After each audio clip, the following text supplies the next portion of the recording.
हाँ, एक मिनट। अपन ने पढ़ा था कि अणु संख्या गुणधर्म वो गुणधर्म होते हैं जिनकी संख्या तनु विलयन के वे गुणधर्म जो उसमें उपस्थित विलेय के अणु की संख्या, कणों की संख्या, मोलों की संख्या या आयनों की संख्या पर निर्भर करते हैं। तो मैं कह सकता हूं, देखो, कणों की संख्या बढ़ेगी। किसकी संख्या बढ़ेगी? कणों की संख्या।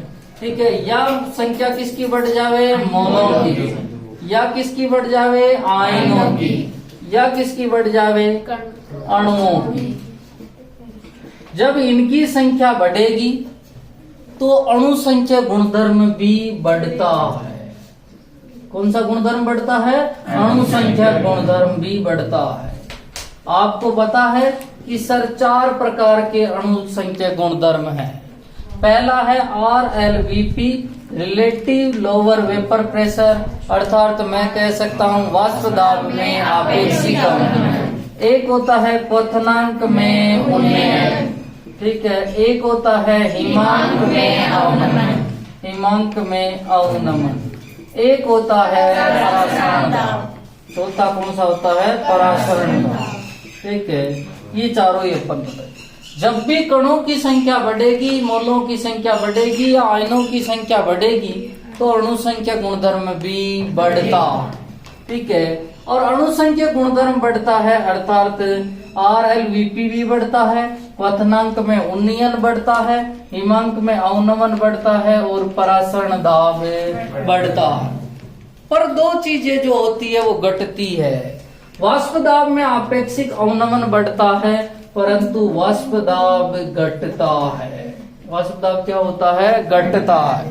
क्योंकि नाम में ही पता है वाष्प दाब में अवनमन। अवनमन का मतलब घटना। हिमांक में अवनमन अर्थात हिमांक घटता है। क्या घटता है? हिमांक घटता। पर क्वथनांक बढ़ेगा और परासरण भी बढ़ता है। तो जब भी ध्यान रखना, कणों की संख्या, आयनों की संख्या, मोलों की संख्या या अणुओं की संख्या बढ़े तो सारे के सारे अणु संख्या गुणधर्म बढ़ते हैं। चारों ही अणु संख्या गुणधर्म बढ़ रहे हैं। वाष्प दाब में आपेक्षिक अवनमन बढ़ता है परंतु वाष्प दाब घटता है। ठीक है। और हिमांक में अवनमन बढ़ता है परंतु हिमांक घटता है। समझ में आ गई?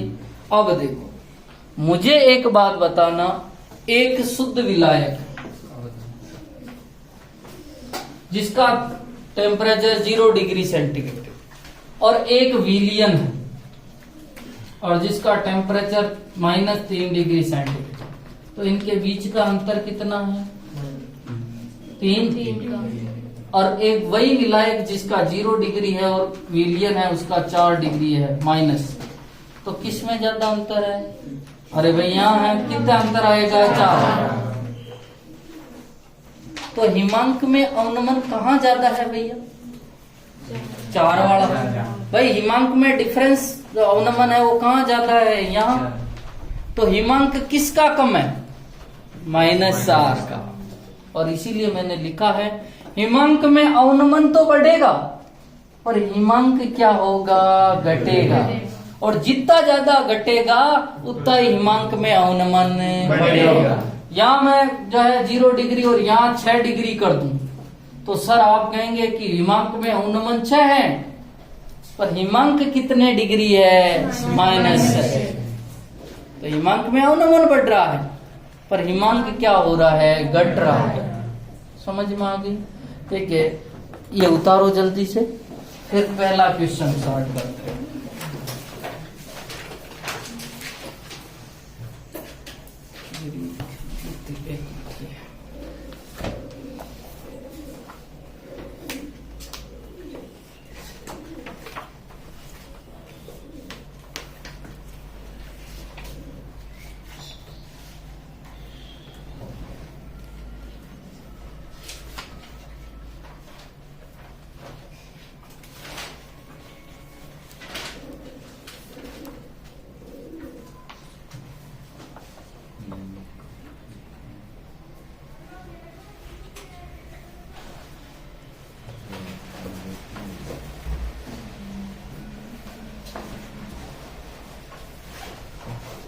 जल्दी से उतारो।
लिखे भाई नेक्स्ट। पहला क्वेश्चन ये सबने उतार लिया होगा। ध्यान रखना, कणों की संख्या बढ़े चाहे आयनों की संख्या बढ़े चाहे मोलों की संख्या बढ़े, सब बढ़ते हैं पर दो ही घटते हैं। कौन कौन? वाष्प दाब और हिमांक। चारों अणु संख्या गुणधर्म बढ़ते हैं। क्या क्वथनांक अणु संख्या गुणधर्म है? नहीं है। क्वथनांक अणु संख्या गुणधर्म नहीं है। क्वथनांक में उन्नयन अणु संख्या गुणधर्म है। परासरण अणु संख्या गुणधर्म है क्या? नहीं। परासरण दाब। तो सब बढ़ते हैं पर दो घटते हैं, एक तो वाष्प दाब और एक हिमांक। वाष्प दाब जितना ज्यादा घटेगा RLP उतना ही ज्यादा बढ़ेगा। हिमांक जितना ज्यादा घटेगा हिमांक में अवनमन उतना ही बढ़ेगा। और अभी अपन ने देख लिया था। पहला क्वेश्चन लिखो, निम्न में से किस विलयन का परासरण दाब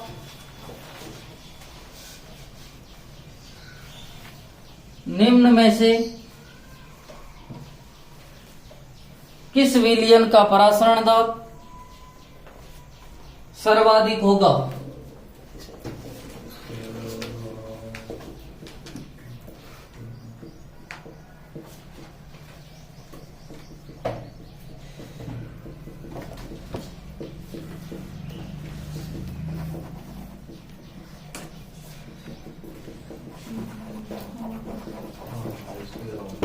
लिखो जल्दी से।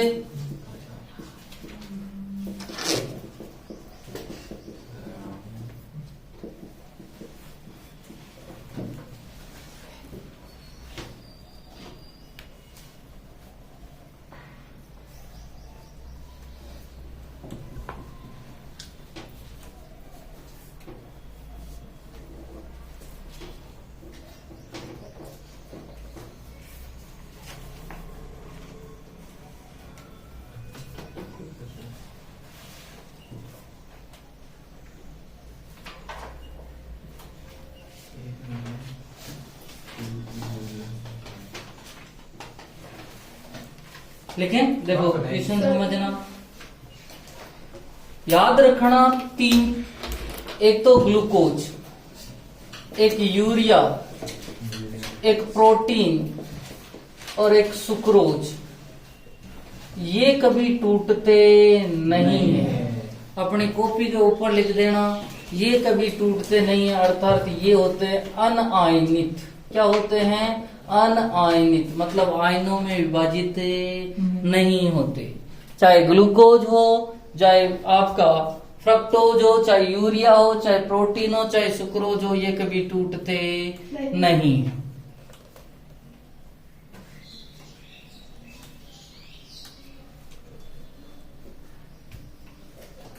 प्रोटीन, हाँ।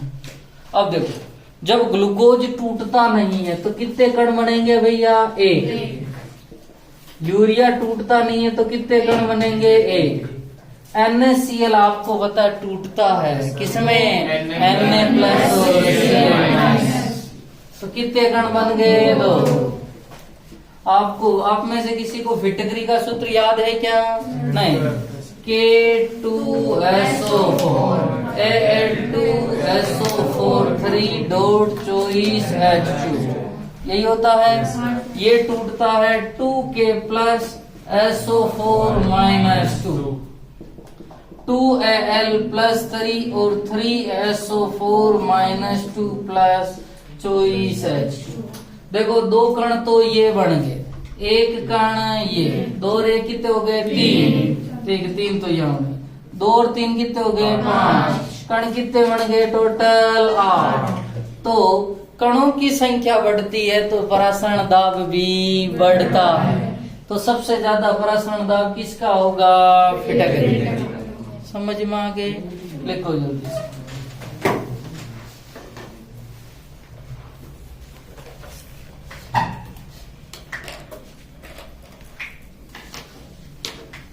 अरे साथ में ही कण लिख दो ना इसके और उसको टिक कर लो। दूसरा क्वेश्चन लिखना, समझ में तो आ रहा ना ये लिखना। कौन से लवण का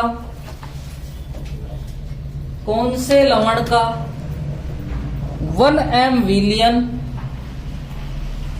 कौन से लवण का 1m विलियन अधिकतम परासरण दाब दर्शाता है?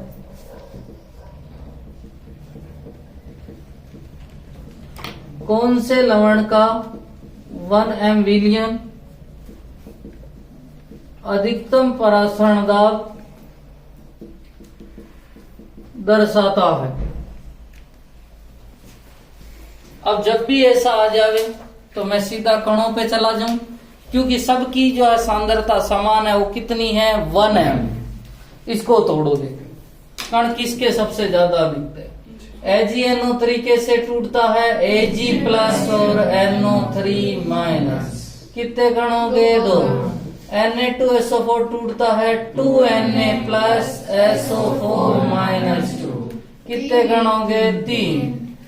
NH4 3HPO4 टूटता है 3NH4 प्लस PO4 माइनस 3। कैसे तोड़ा वो समझना। आवेश तो दूसरे का आता है, जबकि रस समीकरण मितीय गुणांक के स्वयं के। देखो 3 तो इधर जाएंगे और PO4 के आगे कितना लिखा हुआ है 1, तो ये इधर आ जाएगा। तो क्या NH4 प्लस और PO4 माइनस 3। अब रस समीकरण मितीय गुणांक इसके तो कितने आ जाएंगे आगे 3 और इसके कितने आ जाएंगे 1, कितने गण होंगे 4। MgCl2 कैसे टूटेगा, Mg प्लस 2Cl माइनस, कितने गण हो गए 3। बोलो सबसे अधिक परासरण दाब किसका होगा।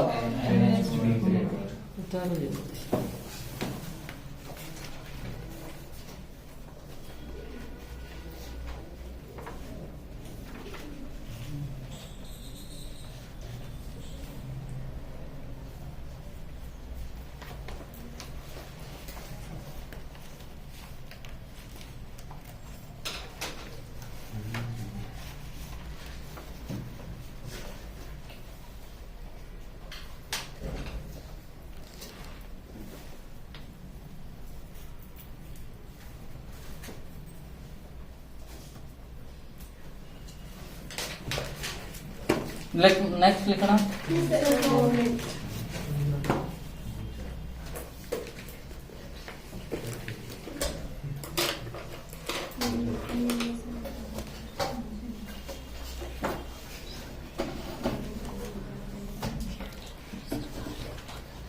लिखना सर 1 मिनट।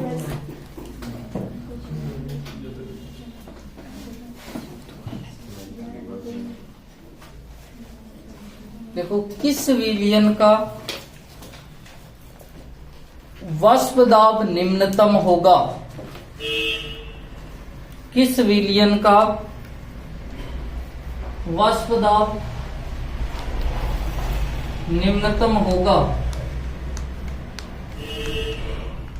वाष्प दाब निम्नतम होगा। उतारो जल्दी से।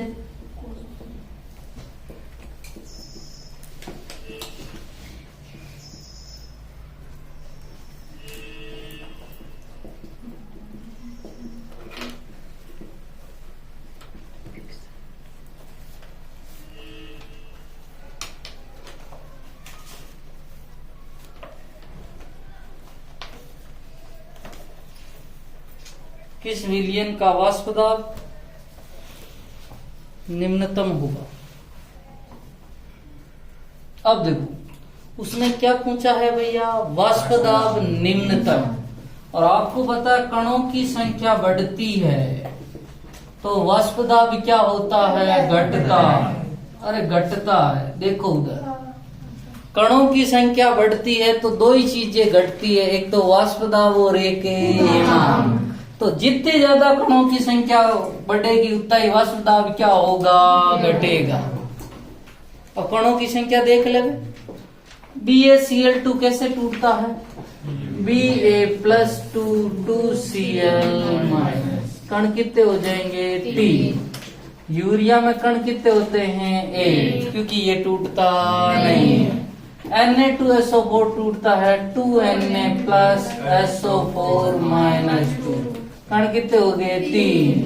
और ये टूटता है 3Na+ और PO4 -3, कण कितने हो गए, 4।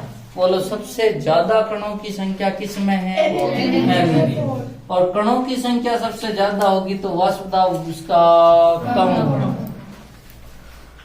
तो उसने पूछा निम्नतम वाष्प दाब मतलब सबसे कम, और जिसमें कणों की सबसे संख्या ज्यादा होगी उसका वाष्प दाब निम्नतम।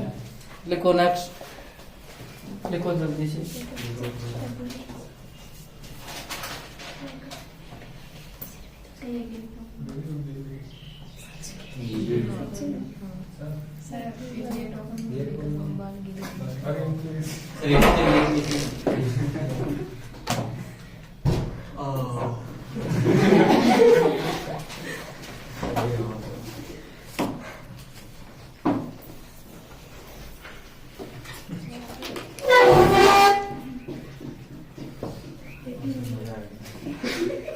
लिखो चौथा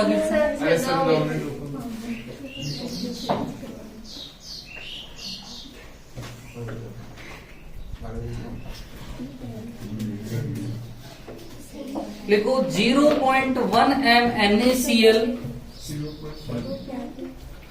0.1 m NaCl 0.1 m NaCl तथा 0.1 m Na2SO4 विलयन के 0.1 m NaCl तथा 0.1 m Na2SO4 के परासरण दाब का सही संबंध है।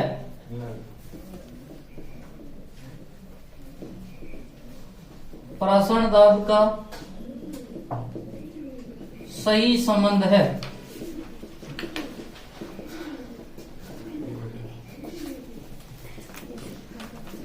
हाँ देखो इसने पूछा है कि 0.1 m NaCl है और 0.1 m Na2SO4 है, तो इसके परासरण दाब का सही संबंध है।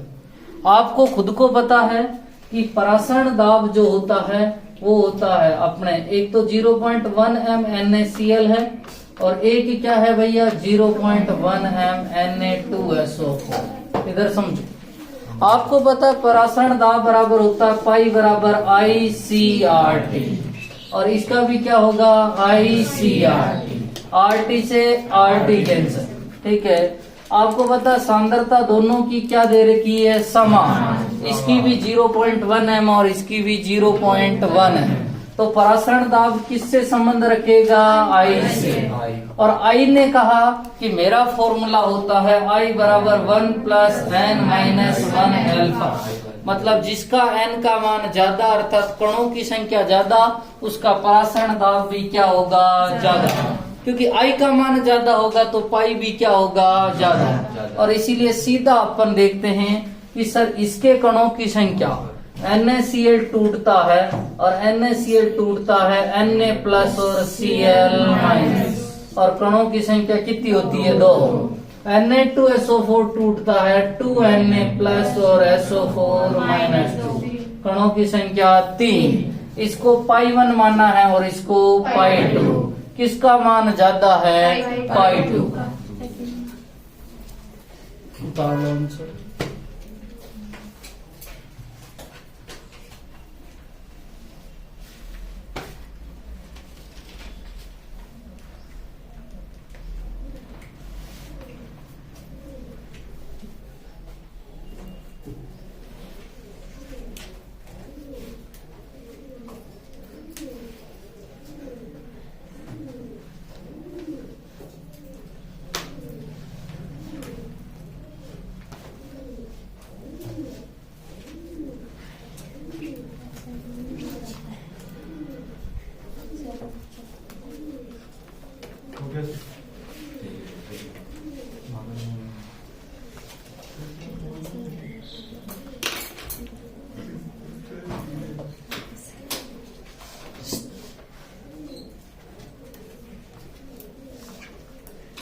नेक्स्ट क्वेश्चन लिखना। निम्न में से कौन से,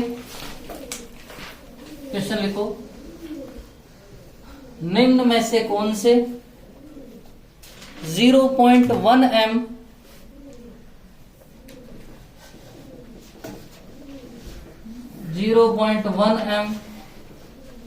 जलीय विलयन का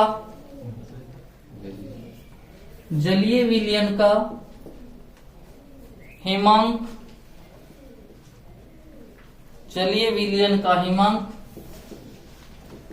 निम्नतम होता है। जलीय विलयन का हिमांक निम्नतम होता है। अब आगे वाले ने क्वेश्चन का पूछा है भैया हिमांक क्या होना चाहिए? निम्नतम, मतलब हिमांक सबसे कम होगा। और हिमांक सबसे कम कब होगा? जब कणों की संख्या सबसे ज्यादा होगी। समझ में आ गया ना? ठीक है। K2SO4 टूटता है 2K प्लस और SO4 माइनस 2। कितने कण होंगे? 3। NaCl कैसे टूटता है? Na प्लस और Cl, कणों की संख्या 2। इसमें कितने कण होंगे? 1 और इसमें 1। समझ में आ गया क्या? हाँ सर। बोलो जल्दी, नेक्स्ट करो जल्दी से।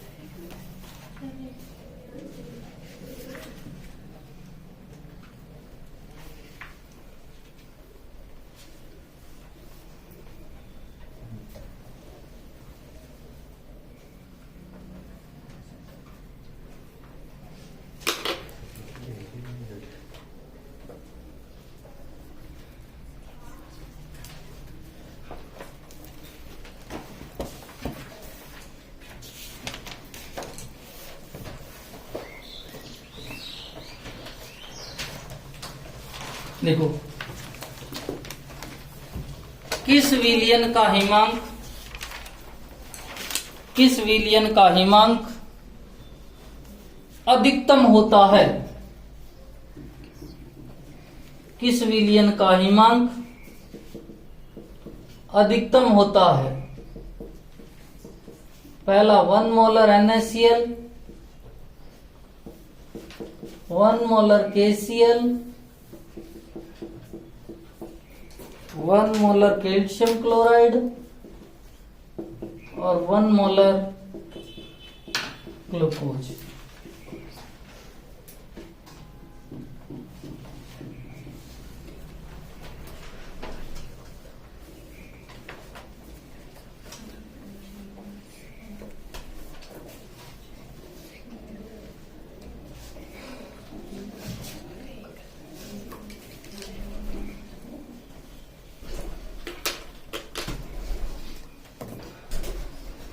शॉर्ट कर देंगे, आंसर बताओ। देखो देखो उसने क्या पूछा? किस विलयन का हिमांक अधिकतम होता है? मतलब हिमांक ज्यादा कब होगा? जब कणों की संख्या घटेगी। अरे भाई, कणों की संख्या बढ़ती तो हिमांक घटता है, पर अब की बार क्या करना है? वो बढ़ा रहा है। और जब हिमांक बढ़ेगा मतलब कणों की संख्या घटेगी। और जिसके ज्यादा सबसे कम कण होंगे उसका हिमांक। ये तो कितने कण बनाते हैं? 2। ये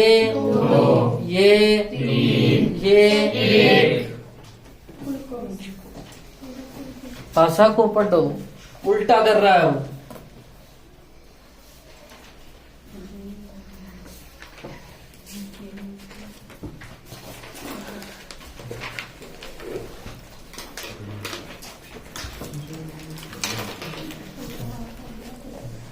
लिखना क्वेश्चन। हाँ सर। समान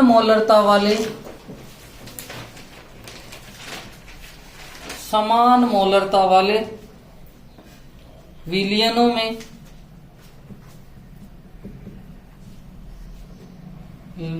BaCl2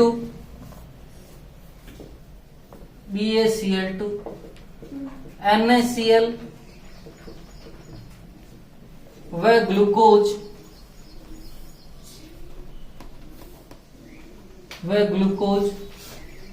के परासरण दाब का क्रम बताइए। परासरण दाब का क्रम बताइए। ये कहना चाह रहा है कि इन तीनों में से सबसे ज्यादा परासरण दाब किसका होगा? आप मुझे बताएंगे? जिसके कण, देखो उसने कहा समान मोलरता वाले, मतलब मोलरता क्या है? समान। और मुझे पता है पाई बराबर होता है ICRT। CRT तो सबके लिए सेम है। उसने समान मोलरता मतलब C को भी क्या कर दी? समान। तो किससे डिपेंड करे? I। और I कहता मैं किससे डिपेंड करता हूँ? कणों की संख्या। अब देखते हैं कणों की संख्या। BaCl2 के कितने कण बनते हैं? 3। अरे भाई 3 है। BaCl2 टूटता है Ba+2 2Cl -2, 1 और 2, 3 हो गया ना। NaCl के कितने? 2। ग्लूकोज के 1। तो क्रम देख सकते हो BaCl2 NaCl और ग्लूकोज। उतारो।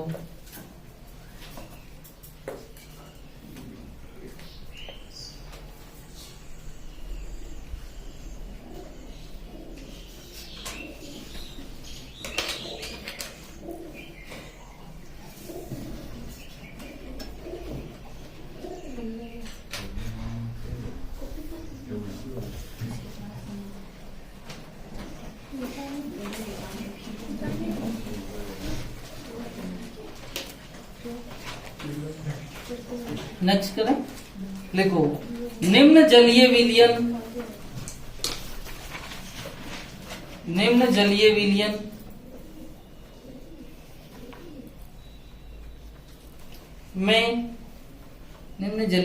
में हिमांक के सही घटते हुए क्रम,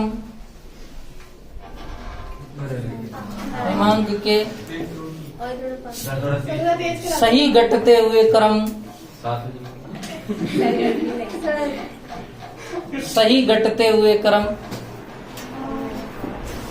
निम्न जलीय हिमांक के सही घटते हुए क्रम में लिखिए।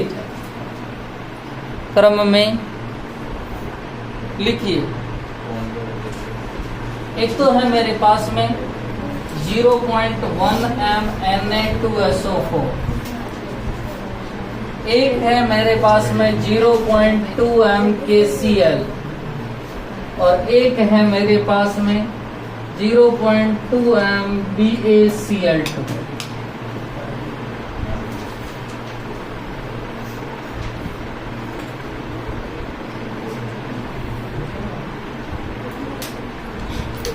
स्टार्ट करूं? उसने क्या कहा? हिमांक के घटते हुए क्रम, यही पूछा ना, मतलब सब हिमांक का घटता हुआ क्रम। ये थोड़ा अच्छा क्वेश्चन। पहले तो मैं देखूं इसके कण कितने, ठीक है। आपको खुद को ही पता है इसके कण कितने होते हैं? 3। पता चल रहा है क्या? इसके कण कितने होते हैं? 2 और इसके 3। अब देखो मैं इसको गुणा करता हूं तो 0.1 × 3 = 0.3, ठीक है। ये अपने पास में आ गया, ठीक है। आपके जो है ये दे रखी है मेरे को मोलरता, ठीक है, कणों की संख्या को दोनों गुणा कर लिया। इसके हैं 0.2 इंटू 2 इजिकल टू 0.4 और 0.2 इंटू 3 बराबर 0.6। उसने कहा कि हिमांक,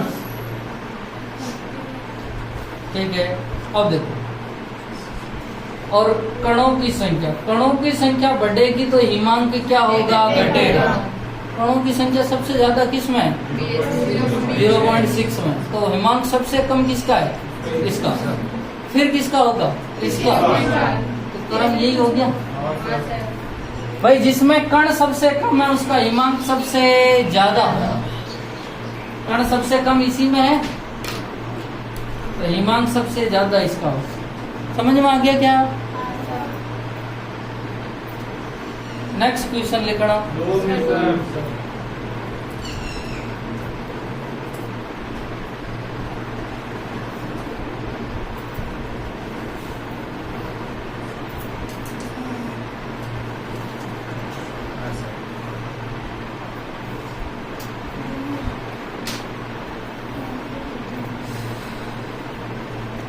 लिखो समान मोलरता वाले AlCl3 तथा समान मोलरता वाले AlCl3 तथा CaCl2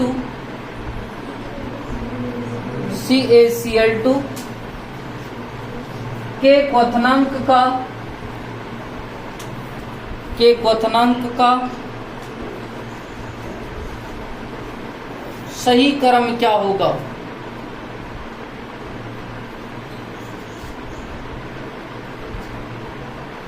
मतलब क्वथनांक किसका ज्यादा होगा, कुल मिला के यही पूछ रहा है। आपको पता है कि कणों की संख्या, मुझे पता है कणों की संख्या बढ़ेगी या आयनों की संख्या बढ़ जावे या मोलों की संख्या बढ़ जावे या अणुओं की संख्या बढ़ जावे, तो सारे के सारे अणु संख्या गुणधर्म बढ़ते हैं, सब बढ़ते हैं, पर दो घटते हैं। कौन कौन है? वाष्प दाब और हिमांक। यही है भाई, सब बढ़ते हैं पर एक दो घटते हैं। कौन कौन से? वाष्प दाब और हिमांक। तो मुझे पूछा है क्वथनांक का क्रम। क्वथनांक में तो कोई टेंशन ही नहीं है, जिसके कण ज्यादा होंगे उसका क्वथनांक ज्यादा। इसके कितने कण बनेंगे कोई बताएगा? तोड़ना सीखे। Al+3 और 3Cl-, इसके आगे 1 और इसके आगे 3। कैल्शियम क्लोराइड कैसे टूटता है? Ca+2 और 2Cl-, 1 और 2 3, तो इसके तो कण कितने हो गए? 3। आ गया सही क्रम? देखो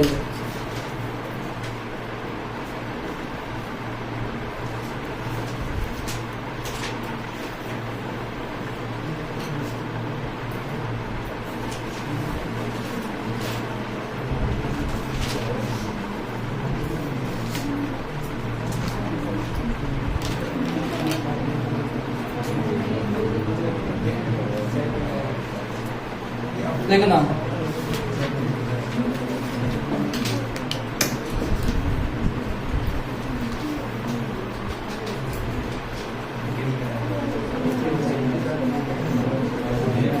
देखो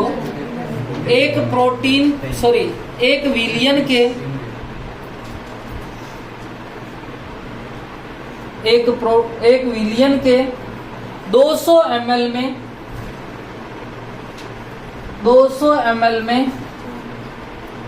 1.26 ग्राम प्रोटीन है। 26 ग्राम प्रोटीन है। इस विलियन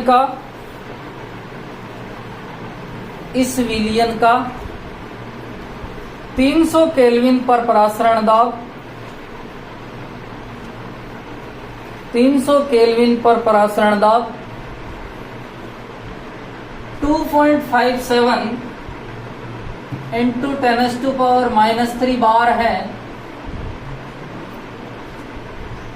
बार है। तो प्रोटीन का मोलर द्रव्यमान क्या होगा? तो प्रोटीन का मोलर द्रव्यमान क्या होगा यदि R बराबर 0.082 bar into litre mole inverse kelvin inverse है?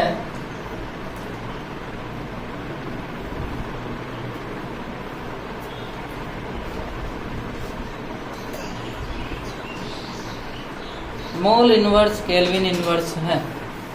अब देखो क्या कहना चाह रहा है वो समझ लो। क्या पूछा है उसने? प्रोटीन का मोलर द्रव्य, और मोलर द्रव्यमान को क्या कहते हैं? अणुभार। विलेय का अणुभार पूछा है। मुझे पता है पाई बराबर क्या होता है? ICRT। पाई बराबर IC, C का मतलब क्या होता है? सांद्रता, और सांद्रता मोलरता में है। तो विलेय की ग्राम में मात्रा बटेवा विलेय का अणुभार इनटू विलियन का आयतन ml में है, तो ऊपर किससे गुणा आ जाएगा? और RT। मुझे पूछा क्या है? MWB। तो MWB is equal to I into WB upon pi into 1000 into RT upon VML। यही पूछा। आपको पता है प्रोटीन के लिए कण कितने होते हैं? एक, ठीक है। और I बराबर होता है 1 प्लस n माइनस 1 अल्फा। जब n का मान कितना होता है? 1, तो I बराबर 1 प्लस 1 में से 1 गया तो कितना हो जाएगा? 0। तो ये पूरी राशि क्या हो गई? 0। I का मान कितना होगा? 1, क्योंकि ये अनायनित होता है। तो I बराबर तो हो गया 1। विलेय की ग्राम में मात्रा अभी लिखा है 1.26। प्रासरण दाब कितना बता रहा है? 2.57 इंटू 10⁻⁻3। ठीक है। VML कितने ml है? 200। और RT का R का मान बताया क्या? 0.08। T का मान 300। ठीक है, सोल्व कर लोगे? अरे बोलो। 300 केल्विन नहीं बताया ना उसने? 2 जीरो से 2 जीरो निपट गए भाई। ये 2 से ये 2 जीरो, इधर ये 3 आएंगे 1000 से। ऊपर क्या बच गया? 126 इंटू 82 इंटू 3 अपॉन, नीचे बचा 257 इंटू 2 इंटू -3। और -3 को आप कहाँ ले जा सकते हो? ऊपर, तो +3 हो जाएंगे। करो आगे।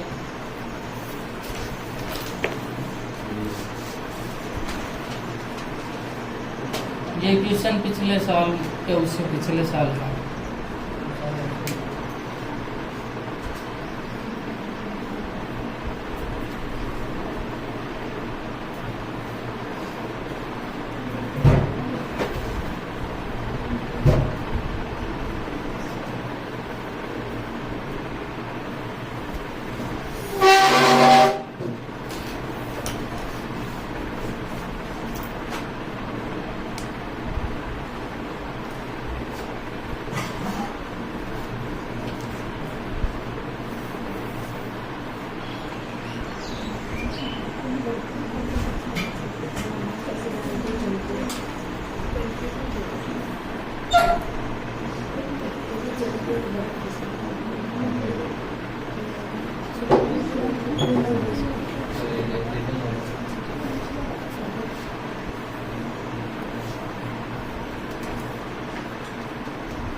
नेक्स्ट क्वेश्चन लिखें।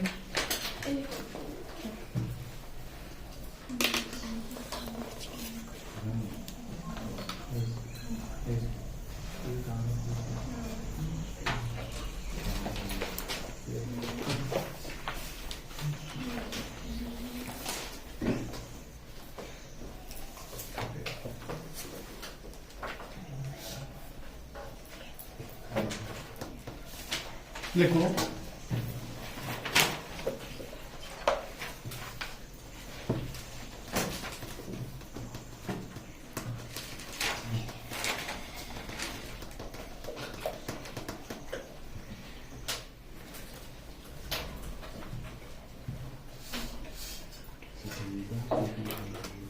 लिखना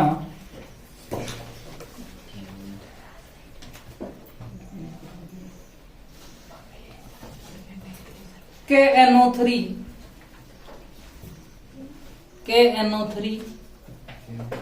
तथा ग्लूकोज के KNO3 तथा ग्लूकोज विलयन के KNO3 पोटेशियम नाइट्रेट तथा ग्लूकोज विलयन के पृथक तैयार किए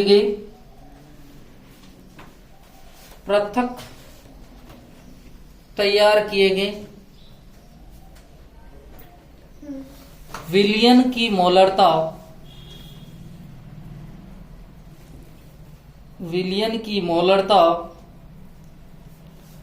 0.1 m है तथा इनके परासरण दाब P1 तथा P2 है तथा इनके परासरण दाब P1 तथा P2 है, तो परासरण दाब का सही क्रम क्या होगा? तो परासरण दाब का सही क्रम क्या होगा? P1 लेस देन P2, दूसरा है P1 बराबर P2, तीसरा है P1 ग्रेटर देन P2 और चौथा है P1 not equal to P2। ऐसे ये भी सेम, नन ऑफ अबाउट,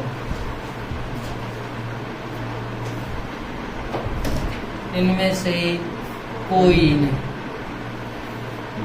इनमें से कोई नहीं। हाँ एक मिनट, देखो कौन कौन है भाई? KNO3 और ग्लूकोज, दोनों की मोलरता क्या है? समान। और मोलरता समान है तो जो पाई है वो किस पे डिपेंड करेगा? आई पे, और आई डिपेंड करता है N पे, मतलब कणों। यहाँ कण कितने बन रहे हैं? 2, और यहाँ कितने? 1। इसका P1 और इसका P2, सही है क्या? जिसमें कण ज्यादा उसका परासरण दाब भी क्या होगा? ज्यादा।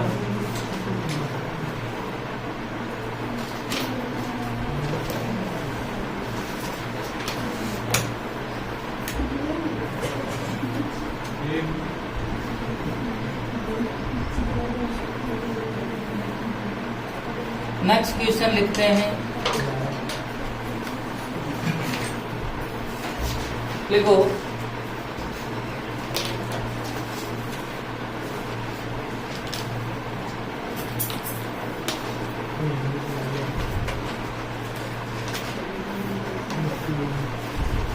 एक विलियन जिसके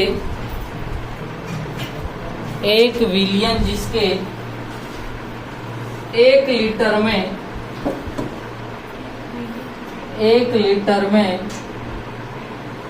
8.6 ग्राम यूरिया है, जिसके 1 लीटर में 8.6 ग्राम यूरिया है, 8.6 ग्राम यूरिया है। दूसरे अवाष्पशील कार्बनिक विलय, अवाष्पशील कार्बनिक विलय के 2% वेट बाय वॉल्यूम का समपरासरी है, 2% वेट बाय वॉल्यूम का समपरासरी है, तो दूसरे विलेय का अणुभार क्या होगा? तो दूसरे विलेय का अणुभार क्या होगा? इधर देखना, समपरासरी का मतलब क्या होता है? ऐसे दो विलयन जिनका परासरण दाब समान। मुझे किसी ने पूछा कि 2% वेट बाय वॉल्यूम विलयन का अर्थ बताओ, कौन कौन बता सकता है इसमें? अरे एक मिनट में जिससे पूछो वही बताना। बोल रहे महावीर? 2 ग्राम अरे विले आता है ऊपर, 2 ग्राम विले 100 ml विलयन में उपस्थित है। क्या सही है? 2 ग्राम विले 100 ml विलयन में उपस्थित है। अब देखो उसने कहा समपरासरी, मतलब परासरण दाब क्या होगा? समान। तो मैं कह सकता हूँ पाई 1 बराबर क्या होगा? पाई 2। ठीक है, यही होगा। और पाई 1 बराबर पाई 2, तो ICRT बराबर ICRT। और आई का तो यहाँ कोई दिक्कत ही नहीं है, उसने आई के बारे में कोई बात नहीं की, क्योंकि न तो उसने कहा वियोजन हो रहा है, न हो रहा उसने संगुणन। RT से RT क्या हो जाएगा? कैंसर। C सांद्रता, सांद्रता किसमें लेनी है? मोलरता। विलेय की ग्राम में मात्रा बटेवा विलेय का अणुभार इनटू विलयन का आयतन, और ml में तो ऊपर है 1000। विलेय की ग्राम में मात्रा बटेवा विलेय का अणुभार इनटू विलयन का आयतन, और ऊपर है 1000। विलेय की ग्राम में मात्रा कितनी दे रखी है? 8.6। अणुभार कितना होता है? 7। ये यूरिया के लिए ले रहा हूं मैं, और ये अन्य के लिए। कितने लीटर में है? 1। और 1 लीटर तो मैं 1000 ml कर दूं, कोई दिक्कत है क्या? ऊपर भी क्या करूंगा? 1। विलेय की ग्राम में मात्रा 2, क्योंकि उसने कहा 2%। अणुभार नहीं दिया है, कितने ml में है? 100। और ml में तो ऊपर है 1000। 3 से 3 ये तो कर सकते हैं। ठीक है, 2 0 से 2 0।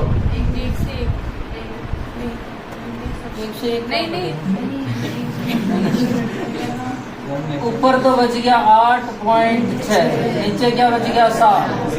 2/mWb कैची गुणा कर ले बे?